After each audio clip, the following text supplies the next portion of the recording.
कि नई पीढ़ी अब राजनीति की तरफ आकर्षित हो रही है। आखिर हो भी क्यों ना, क्योंकि हरियाणा में अब 25% के लगभग युवा है, यानी कि जो अब वोटर्स लिस्ट बाहर आई है और उसकी जो संख्या युवाओं की बताई गई है 2024 में बताई गई थी, उसमें जो संख्या थी वो 25% थी।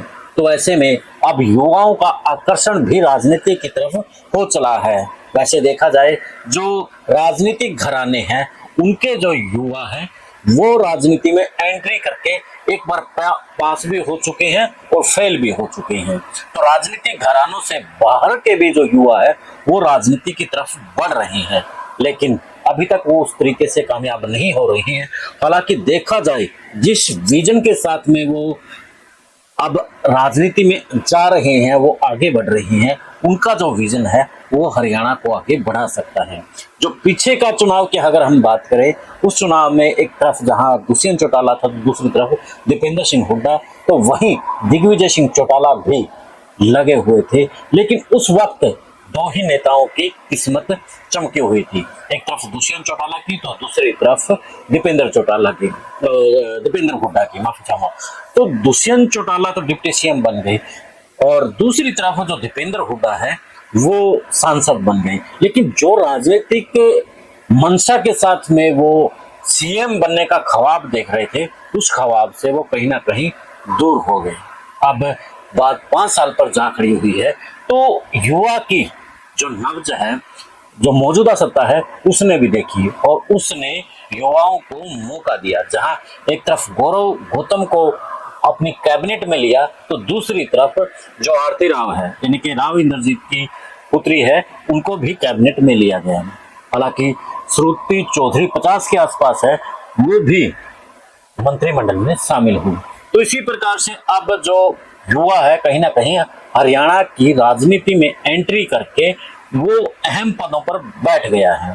तो बहुत से ऐसे अगर हम देखें कि गांव के सरपंच हैं या जिला पार्षद हैं, वो एक अच्छा विजन लेकर के चले हुए हैं, जहां वो एक तरफ डिजिटल लाइब्रेरी को लेकर के या फिर गांव में एजुकेशन को लेकर के इस तरह के काम अब वो कर रहे हैं। वो इसलिए कर रहे हैं ताकि राजनीति में और ज्यादा बढ़ावा मिले और ज्यादा वो लोग समाज के लिए, प्रदेश के लिए वो काम कर सके।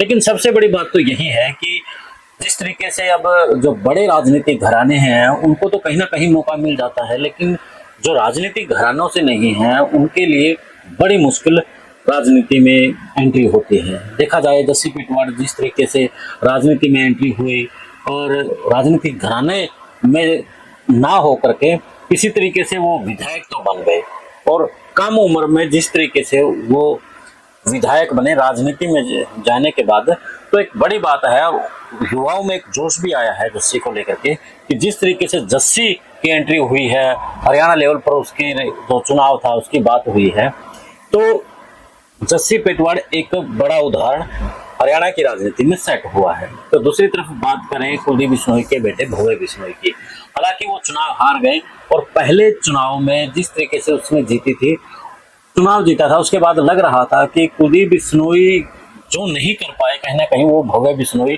कर पाएंगे, लेकिन ना वो भव्य बिश्नोई कुछ कर पाए, चुनाव हार गए और कुलदीप बिश्नोई भी घर पर हाल फिलहाल उस राजनीति से ठंडे हुए बैठे हैं। तो देखा जाए तो जो राजनीतिक घरानों के परिवार के जो लाडले थे वो हाल फिलहाल हरियाणा की राजनीति से दूर हैं।